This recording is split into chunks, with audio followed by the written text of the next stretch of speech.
नमस्कार, आपण पाहताय SR24 न्यूज। संगमनेर हादरले शाळेतून घरी जाणाऱ्या अल्पवयीन मुलीवर ऍसिड हल्ला। अल्पवयीन मुलगी हल्ल्यात जखमी, ऍसिड फेकणारा आरोपी फरार। शाळेतून घरी जाताना अल्पवयीन मुलीवर ऍसिड हल्ला। संगमनेरमध्ये संतापाची लाट। अहिल्यानगर संगमनेर तालुक्यात पुन्हा एकदा धक्कादायक घटना घडली असून वडगाव पान परिसरात शाळेतून घरी परतणाऱ्या एका अल्पवयीन विद्यार्थिनीवर अज्ञात व्यक्तीकडून ऍसिड फेकण्यात आल्याची गंभीर घटना उघडकीस आली आहे। मिळालेल्या माहितीनुसार संबंधित मुलगी ही संगमनेरमधील एका विद्यालयात इयत्ता 5वीत शिक्षण घेत आहे। शाळा सुटल्यानंतर ती सायकलवरून घरी जात असताना अचानक एका अज्ञात इसमाने तिच्यावर ऍसिड फेकले। या भीषण हल्ल्यात मुलगी गंभीर जखमी झाली।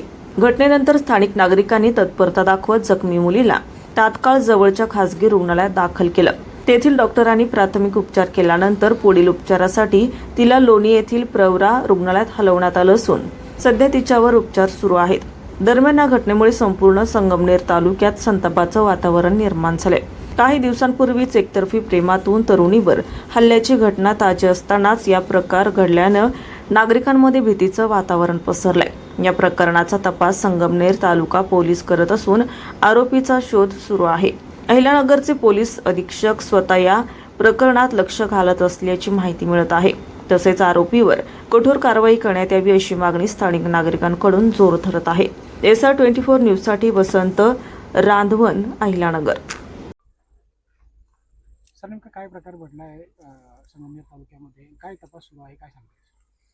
आज साधारणतः 11:30 ते 12 वाजताच्या दरम्यान वडगाव पान गाव आहे संगमनेर तालुक्यामध्ये। त्या ठिकाणी शाळकरी मुलगी परत येत असताना तिच्यावरती अज्ञात व्यक्तीनं ॲसिड फेकल्याची घटना घडली। त्यानंतर संगमनेर तालुका पोलीस ठाण्यामध्ये BNS 124(1) प्रमाणे गुन्हा नोंद करण्यात आलेला आहे आणि आरोपीचा आम्ही शोध घेत आहोत। संबंधित मुलगी आहे, तिच्यावरती उपचार PMT हॉस्पिटल लोणी या ठिकाणी करण्यात येत आहेत। सध्याची काय परिस्थिती आहे मुलीची, किंवा किती टक्के भाजली आहे, काय सांगता? उपचार सुरू आहेत आणि कमी पुढील जे आरोपीच्या जे शोध घेत आहोत। CCTV मधून काही कळालंय, किंवा तो आरोपी कशावरून आला होता, किंवा काही पूर्ववैमनस्यातून काय? आमच्याकडे काही प्राथमिक माहिती आम्ही करतो।